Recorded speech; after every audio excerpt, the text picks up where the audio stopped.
Mr. President, good morning, and thank you for joining us on Leaders Talk.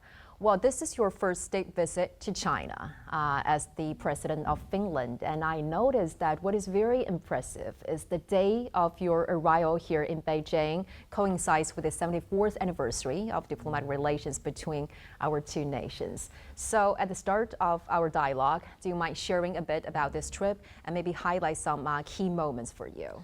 Yeah, I mean, it's always nice when a state visit is somehow framed with the big numbers and dates. And of course, it just shows the history of our relations. I mean, Finland is a fairly young nation. We gained our independence in 1917, and then we forged diplomatic relations 74 years ago with China.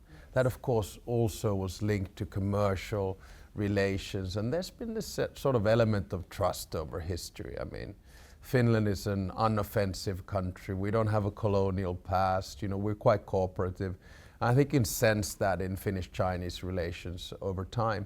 And of course, for me personally as president, it was very interesting to come here at a time when the world order is changing, when there is conflict and competition, and we're trying to figure out, okay, you know, how do we do cooperation? What is the power balance in the world? What's China's place in the world? And of course, for me, you know, because we have a 1,340 kilometer border with Russia, Russia was a big part of the security discussion as well. So in many ways, I think it's been a very successful visit.